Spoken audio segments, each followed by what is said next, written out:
Di ba kailangan maging handa? Kala niya sa sarili niya, siya handa na. Kaya tayo po dapat lagi talaga maging handa sapagkat we do not know what will come, no? In our life. Like today, mga kapatid, I want your heart to be prepared for the message today. Kasi our topic for today is one of the uncomfortable topic, no? Ito yung isa sa mga hindi komportableng mensahe, no, ng isang pastor para sa kongregasyon. Hallelujah! Amen! So, ulitin ko niya mga kapatid. Ulit-ulit na natin, ha? So, when we had our guest speakers noong October 23, di po ba yung kanilang mensahe ay about overcoming giants. At ang sabi nila, I will only give 5 giants. No, 5 giants lang daw ang ibibigay nila. So, ang ibig sabihin, hindi lang 5 ang giant. Kasi sabi nila, maraming giant. Subalit 5 lang ang ibibigay nila. So, ang ibig sabihin, marami pang giant, no, sa ating buhay. And I would like to give the number 6 giant, no? The number 6 giant is giant of selflessness, no? At ito pong giant of selflessness ay we can overcome by the stone of giving, no? Ito pong ating pagkamaramot, pagkakuripot, selfish, ito po yung ating mapagtatagumpayan sa pamamagitan ng batong ng pagbibigay. At kapag napagtagumpayan natin ang lahat ng ito, sabi naman ng message natin last week, we will become champions. Or we will be a champion. No? Magiging matagumpay tayo, isa tayong champion. Kaya po sa araw na ito mga kapatid, isang very uncomfortable topic ang aking ibibigay sa inyo. Kung mapapansin nyo, ngayon lang po ako magbibigay ng totally isang message about tithes. No? Hallelujah! Sapagkat ibig ko pong maranasan natin yung pagpapala tungkol sa Panginoon. No? So ang ating pong topic ngayon ay about tithes. Ito po yung ikapo. So ang tithing ay may pangako ang Panginoon. No? God has a promise for tithing.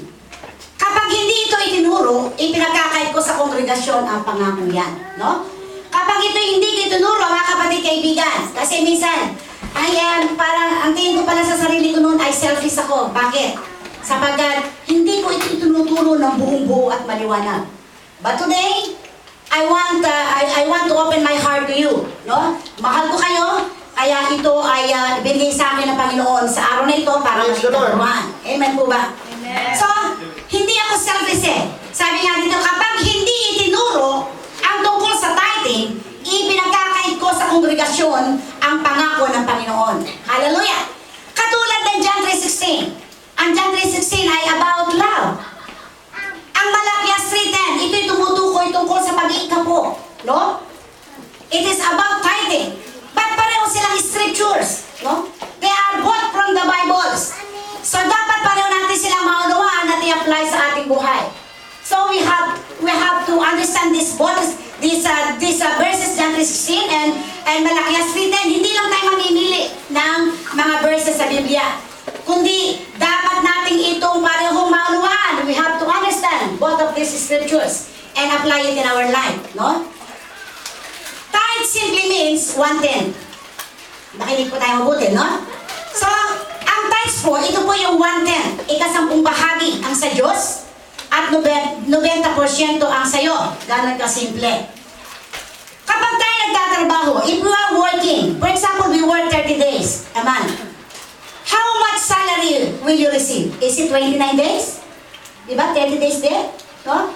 Kung 30 days ang itinarabaho mo, of course, yung salary mo for 30 days din. So it means 100% you will receive from your company. And then, ang sabi natin kanina, yung 10%, sabi natin kanina, yung 10 bahagi ay sa Diyos. No? Yung 10 bahagi ay sa Diyos, at ang 90% ay sa atin. Oh? Sipin natin, no? 10% sa Diyos, 10% lang. No? I will explain it further. Halimbawa po, sumweldo tayo ng salapad. Magkano sa Diyos? Sagot! Sagot po tayo. Magkano sa atin? Kapag sumweldo tayo ng 3 lapad, magkano sa Diyos? Sa atin! Napakalit naman sa Panginoon, no? Di ba? Naku, lumalaki yata. Teka, pag sumweldo tayo ng 5 lapad, magkano sa Diyos? Sa atin, bakit di na wala yata sumasagot? Oy, mamaya, bati pa tayo ha. Pagkatapos ng preaching, bati pa tayo lahat ha. Hindi na. Amen! So, 5 lapad, 5,000 sa atin, 5,000 sa Diyos, 45,000 sa atin. Laki. Eh, lumaki pala, naging 10, pinagpala ng Diyos. Kasi binigay mo 5,000 eh. Naku, pinagpala ka ng Diyos, ginawa ng Diyos 10 lapad ang naging sweldo mo. Sabi mo sa Panginoon, Panginoon, parang mabigat na yata. Hindi 5,000 medyo madali. Pero isang lapad parang, di ba? But still, we have to give. Isang lapad sa Diyos, siyang lapad sa atin. Pero malaki pa rin. Di po ba? Ha, lumaki pa rin. Kasi pinagpala ka ng Diyos eh. Di ba binigay mo isang lapad? No? Kahit na napakalaki ng pangangailangan mo, ibinigay mo pa rin yung 10 lapad. Kaya ay isang lapad, kaya naging dinoble ng Diyos ang iyong sweldo. Naging 20 lapad. Kaya mo pa kayang ibigay ang 2 lapad? Say yes or no. Amen. Amen. Amen. Amen. Hallelujah. Sapagkat kapag sumweldo ka ng 20, 2 lapad sa Panginoon, 18 pa rin ang sayo. Eh, Panginoon, 22 ang pangangailangan ko. Hallelujah. No? Sabi ng Malakias 3:10, sabi po dito, nananakawan baga ng tao ang Diyos. Right, most of the English is here, ne? Gayon may ninanakawan ninyo ko. Ito po yung sa original version eh, no? Pero yung pong nasa program natin, ito po yung nasa magandang balita, NIV. Gayon may ninanakawan ninyo ko. Ngunit inyong sinasabi, saan ka namin ninanakawan? Sabi ng Panginoon eh. Sabi ng mga tao, saan ka namin ninanakawan? Ang sabi ng Panginoon, sa mga 10 bahagi at sa mga handog. Sabi ng verse 9, kayo'y nakagsumpa ng sumpa sapagkat inyo akong ninanakawan sa makatuwid bagay nitong buong bansa. Verse 10, dalhin ninyo ang buong 10 bahagi sa kamalig upang magkaroon ng pagkain sa aking bahay at subukan ninyo ako ngayon sa bagay na ito, sabi ng Panginoon ng mga hukbo. Ano ang command ng Lord? What is the command of God? Dalhin ninyo ng buo ang inyong buong 10 bahagi ng inyong kinita. Nang ibig sabihin ito ang ating tithes. Anong pangako ng Diyos? Sabi ng Panginoon, ang ganda oh, subukan ninyo ako. Diba? Sabi ng Panginoon, subukin ninyo ako sa mga bagay nito. Bakit kaya nagpapasubok ang Panginoon? Sabi ng Lord, kung hindi ko buksan sa inyo ang durungan ng langit. Ayan ang durungan ng langit, napakarami. At iuhulog ko sa inyo isang pagpapala na walang sapat na silid na kalagyan. Ang daming pera. No? Ang daming ginto. If we obey God in this command, ang sabi ng Panginoon, I will open for you the windows of heaven. Bubuksan ng Diyos ang mga durungawan ng langit. Anong gagawin ng Panginoon? And I will pour out for you such blessing that there will not room enough to receive it. Na wala tayong sukat kalagyan sa ating mga room. No? So kapag tayo sumunod sa Diyos, itong ating magiging buhay. At sabi ba ng verse 11, at ating sasawayin ang mananakmal. Hindi ba kayo takot sa mananakmal? Hindi yung mananakmal oh. Ang mananakmal dahil sa inyo at hindi niya sisirain ang mga bunga sa inyong lupa, ni malalagasan man ang bunga sa di panahon ang inyong puno ng ubas na parang, sabi ng Panginoon ng mga hukbo. So itong mananakmal na ito, wala siyang magiging karapatan, no? Wala siyang magiging karapatan sa puno ng ating mga kayamanan. Kapag ibinigay natin ang ating ikapo para sa Panginoon. Sa pag-aralan natin, no? Pag-aralan natin ngayon ang isa sa mga uncomfortable topic, and it is about all tithes.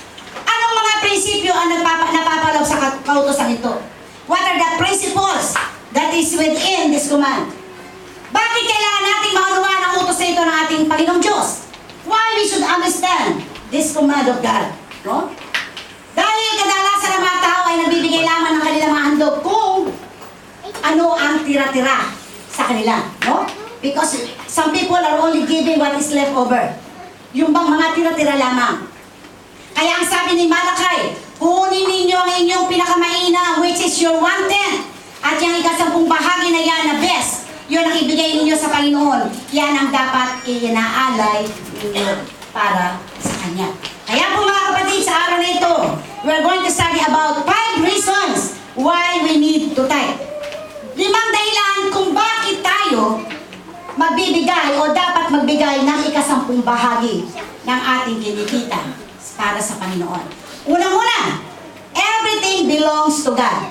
Ang lahat ng bagay ay mula sa Diyos, pag-aari ng Diyos. Ang sabi ng Awit 24 verse 1, ang buong daigdig, lahat ng naroon, may-ari si Yahweh, ating Panginoon. No? Maliwanag po ang sinasabi ng Biblia.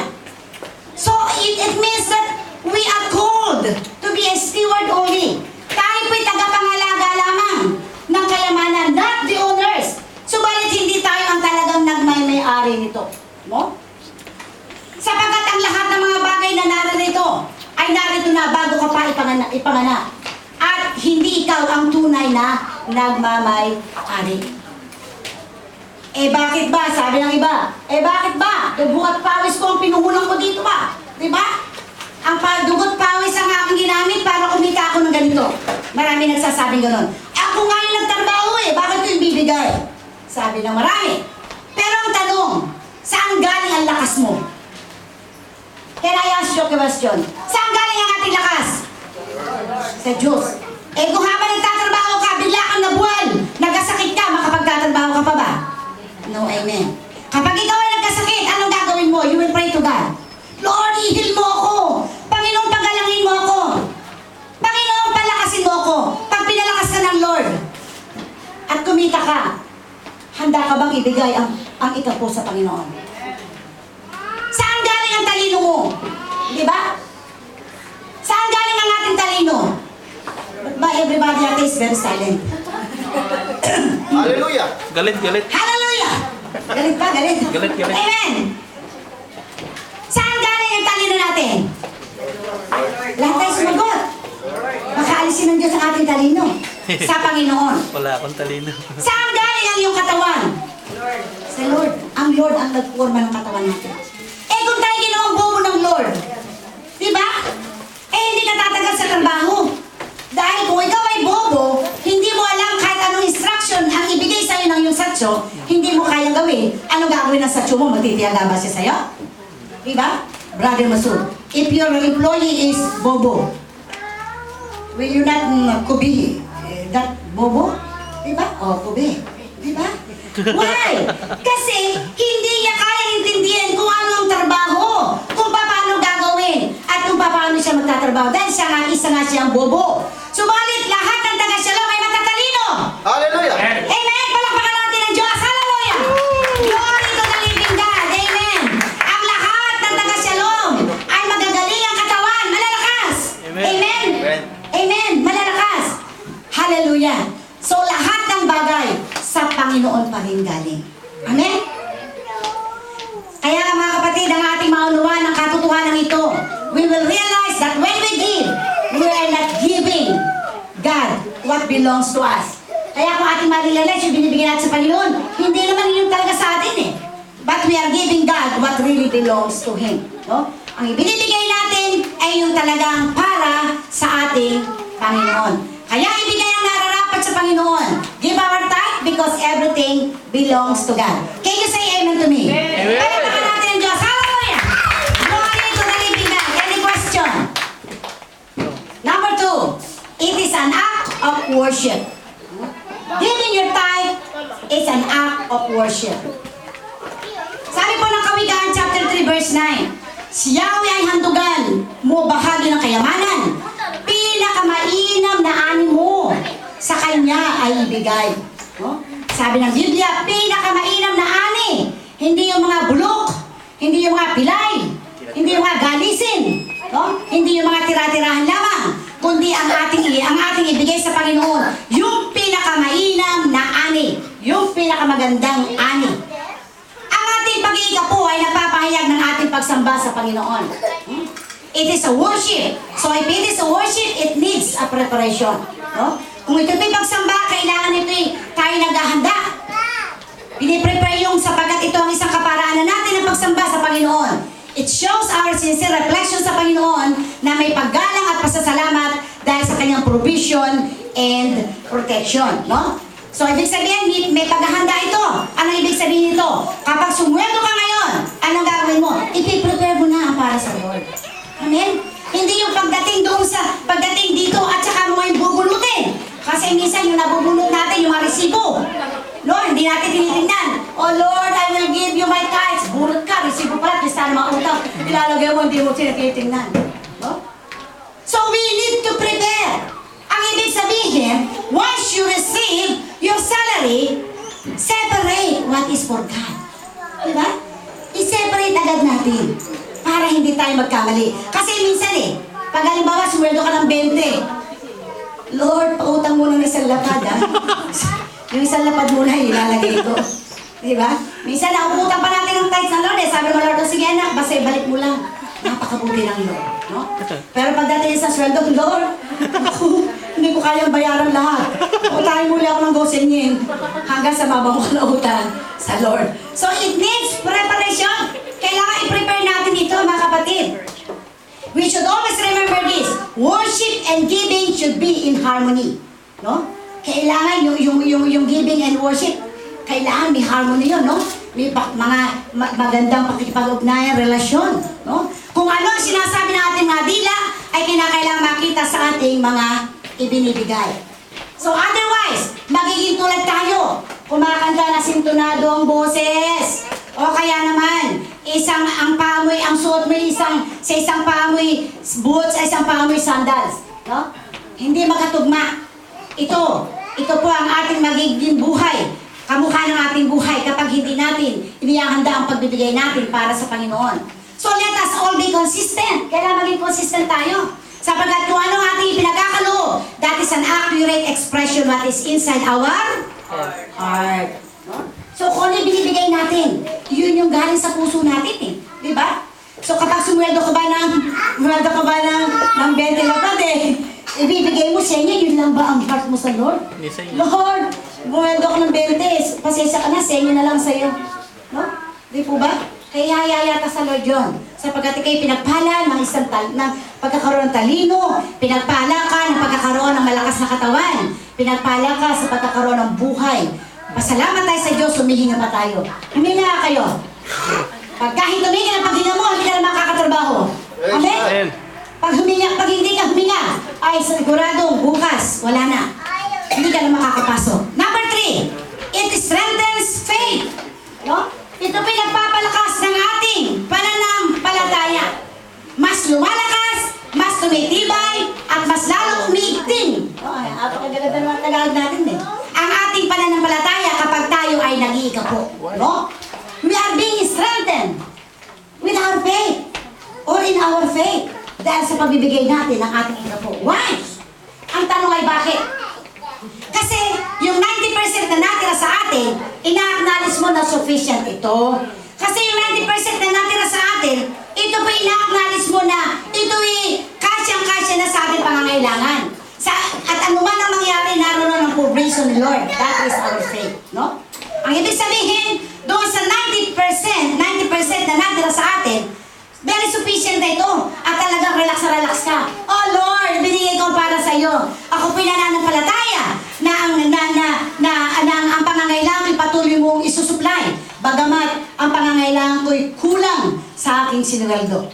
But if you give your tithes, no? If you give your tithes, mga kapatid, whatever happens, no? You will have faith in God. Siya yung magbibigay sa iyo ng provision sa lahat ng iyong pangangailangan. Can you say amen to me? Amen. Hallelujah. So your dependence natin ay hindi nandoon sa pera. No? Yung ating dependence, so yung ating pag-asa ba sa Tagalog yung dependence? No? Yung dumidepende tayo. Hindi tayo dumidepende sa pera, kundi ini-entrust natin ito sa Panginoon. No? Kasi minsan, naka-entrust ang ating buhay sa pera Di ba? Ay, sumweldo ko ng 20, ang aking bayarin ay 22.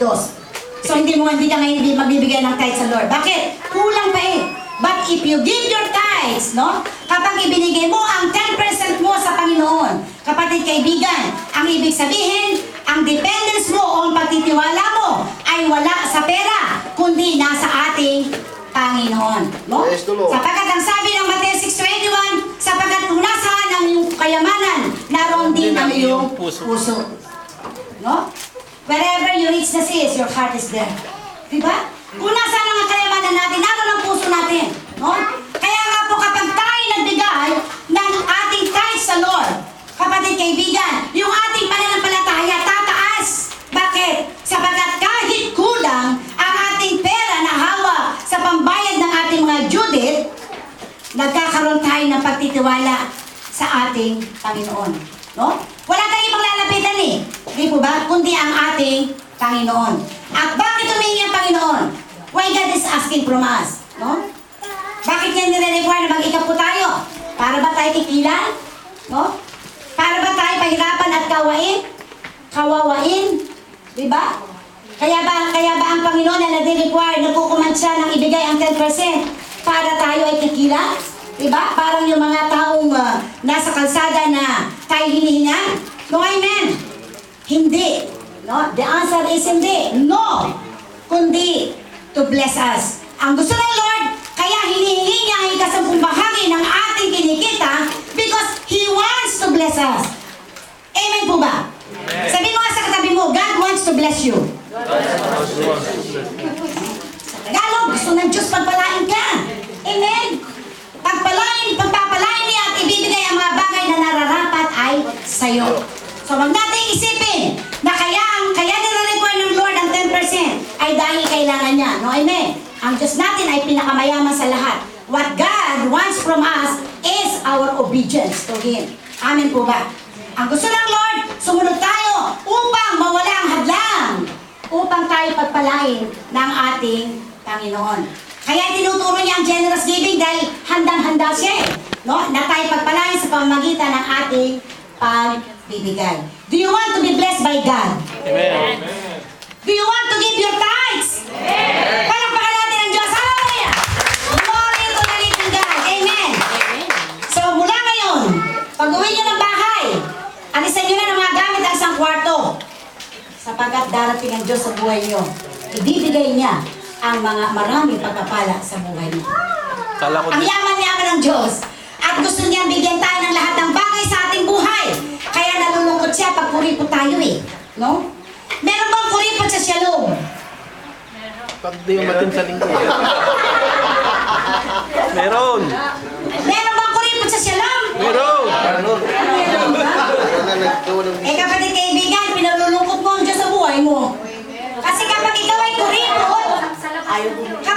kuripot, pinalulungkot mo ang ating Panginoon. Hallelujah. So, itinuturo ng Diyos sa mga bagay nito, hindi upang hut-hutan tayo o kayo, but to open the door to their own prosperity because the Lord taught it. Kailangan nating malinawan ito eh. Di po ba? Kailangan natin itong maliwanagan eh. Hindi kaya itinuturo ito ng pastor ay upang hut-hutan kayo. Hut-hutan kayo. No? Hut-hutan. No? Kundi gusto ng Panginoon na ito, ang mga bintana o durangan ng langit ay buksan ng Lord upang ibuhos ang masaganang pagpapala sa bawat isa sa atin. Can you say amen to me? Amen. Palakpakan natin ang Panginoon. Hallelujah! Glory to the living God. Amen. Hallelujah. Lahat ng hindi kuripot, pumalakpak sa Lord. Amen. Linggo ya, sumi. Amen. So, ang pagbibigay po mga kapatid, no? Kailangan malinaw natin to. So, ang pagbibigay po hindi napipilitan, no? Hindi upang mabigat sa pakiramdam. Ito hindi dapat maging mabigat sa pakiramdam eh. Kundi dapat tayo maging masaya sa pagbibigay. Amen? Hindi pag nagbibigay ka eh. Pastor na ito. Kailangan magbigay ka na. So, dahil yung ibinibigay mo ay para sa Diyos. Hindi sa iyo yun. No? Diba? Hindi sa iyo yun. Amen. Kaya nga po mga kapatid eh, no? Alam natin mga kapatid na yung nagtatides of their own eh, no? Diba? Sila'y masaya. Yung bang napakasarba sa pakiramdam na kapag ibibigay mo yung tithes mo, yung bang sa palagay mo ba talaga ay kulang na kulang ang iyong pera. No? That is the time that you will be happy. Si Pastor yata parang hindi. Tama yata sinasabi. Kulang na nga, magiging happy pa ako. No? It's true. Bakit? Sapagkat didepende ka ngayon sa Diyos. Amen? Hindi tayo, masaya rin tayo pag nagbibigay dahil we are obeying the Lord. But mas masarap, yung bang nagbibigay ka na sa palagay mo, kulang.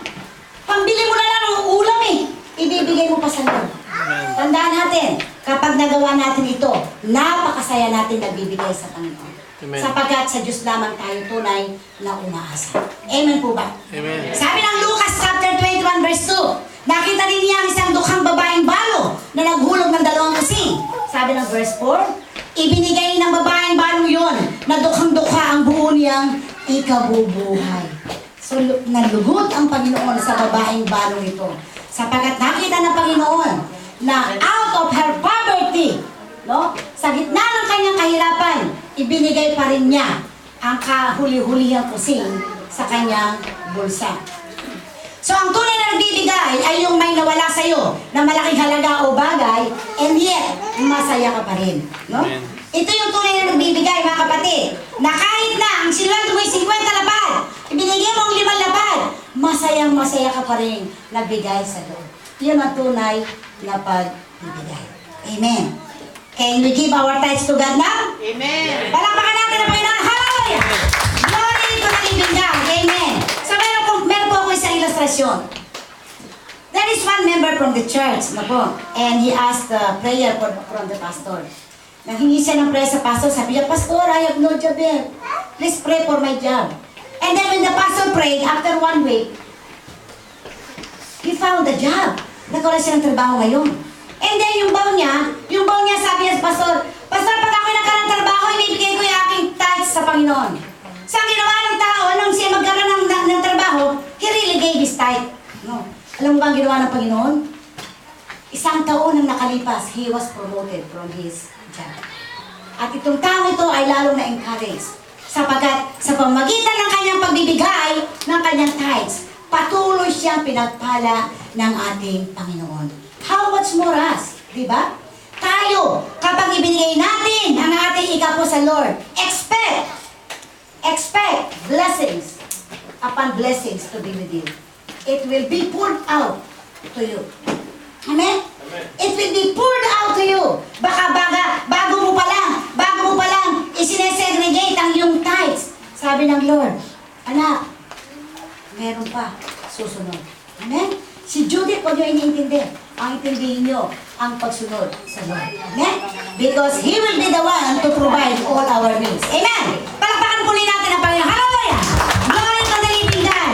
Next is, it is a sign of loyalty. No? It is a sign of loyalty. Sabi ng Chronicles, mali pa spelling niya. Sabi ng Chronicles chapter 29 verse 18, O Lord God of our father Abraham. Okay. Uy, Oh, nagkaano ni aking type ah. O Joel, O Yahweh, Diyos ni Abraham, Isaac at Jacob, panatilihin mo sa isipan ng mga tao ang gawain ito at takayin mo silang palapit sa iyo. Amen? Sabi ng Biblia, O Yahweh, Diyos ni Abraham, Isaac at Jacob, panatilihin mo sa isipan ng mga tao ito ang gawain ito at takayin mo sila palapit sa iyo. Hallelujah! So tithing is evidence that our hearts are truly loyal to God. Ang pagbibigay ng tithes, ito po ay nagpapatunay na talagang tayo po ay loyal, tapat, no, sa ating Panginoon. Ito ang pruweba at malinaw na ebidensya para our devotion to Him. At hindi lang yan, yung proof of your loyalty to God. It is also a proof of your loyalty to the church. No? Hindi lang loyalty to God, but it is also your loyalty to the church. Bakit? Why? Kasi our finances are usually our last areas that we are willing to turn over to church. Di po ba? Mahirap ibigay sa church ang bahagi ng iyong pinagkitaan. No? Kaya nga sabi, it is a sign of your loyalty. Bakit? Sapagkat kung wala ang loyalty, hindi mo kayang ibigay ang iyong tithe sa Panginoon at sa church. Amen po ba? Amen. Sapagkat kapag ang pinag-usapan ay finances, kapag pinag-usapan ay okani, di po ba, napakahirap bitangan eh. No? Sabi mo, sweldo ako ng 10 sa iyo, Panginoon, ng isang lapat. Di po ba? Parang napakabigat. But it is not, mga kapatid. Pero kapag sabi nga nito, sabi nito yung pagka finances na pinag-usapan natin, no? Sabi nito, iba na yan! Diba? Iba na itong finances nito, batid ganito. ang pinaghirapan ko ito no? Bakit ko ibibigay sa Panginoon? No? So, kapatid kaibigan, if you give your tithes to God, no? It is a sign of your loyalty to God and to your church. Yun lang po ang ibig sabihin nito. And the last one, it gives victory over materialism. Ang pag-iiga po ay ang pagkakaroon ng kalayaan. Mula sa talikalan ng pagkasakim sa kayamanan. No? Sabi ng Philippians, I have learned in whatever state I am to be content. Natutunan ko na kung paano maging kontento at masaya kung anong meron ako, sabi ni Pablo. No? Sabi ni Pablo, I have learned. Natutunan ko na, sabi ni Pablo. So, ganyan din ang contentment. Natututunan. And the best way of cultivating that is through tithing. No? Kagaya po ng pag-play natin ng instrument. No? Parang yung playing instruments. Hindi basta-basta natin ito natututunan. Diba? Kailangan pag-aralan natin ito para matutunan. No? Hindi basta-basta kapag gagawin. Pag humawa ka na ng gitara, humawak si Brother Dave ng gitara. Brother Dave, tugtog ka na. Eh, hindi naman marunong magtugtog si Brother Dave eh. Paano tutugtog? So, kailangan matuto muna si Brother Dave bago siya magamit sa pagigitara. Amen? So, ganun din ang tithing. No? Natututunan ito eh. Huwag natin sabihin ako po, Lord, tulungan mo ako, hindi ko kaya. Kaya mo. No? Learn to give to God. Learn to give to God. The best way of cultivating that is through tithing. No? Yung contentment, yung ating natututunan, i-lift up natin sa Lord upang magalaw tayo ng courage na magbigay sa Panginoon. Amen? Amen po ba? Amen. Palapakan natin ang Panginoon. Hallelujah! Glory to the living God. Amen. Kaya sabi ni Pablo nga, I have learned in whatever state I am to be content. Ang tunay na kasaganaan at pagiging kontento ay nasa puso. No? Ang tunay na richness at yung kasaganaan, it is here in our heart. No? Sapagkat secure ang heart mo that God provides. Secure ang heart natin na isusupply ng Lord ang lahat ng ating pangangailangan. Kung tayo ay nag-iiga po, we are giving ourselves victory over materialism. No? Kapag tayo nag-iiga po mga kapatid, binibigyan natin ng katagumpayan ang ating sarili. No? Sa ibabaw ng mga material na bagay. No? And as a conclusion mga kapatid, no? Ito po ang susi. God is giving you the key today. Receive the key from God. Amen? Receive the key from God. Hallelujah. Receive the key from God. Sabi ng Panginoon, test me. No? Subukan mo ako kung hindi ko buksan ang durungan ng langit at ibuo sa inyo ang pagpapalang walang sukat na silid na kaya yan. Test me, ang sabi ng Panginoon.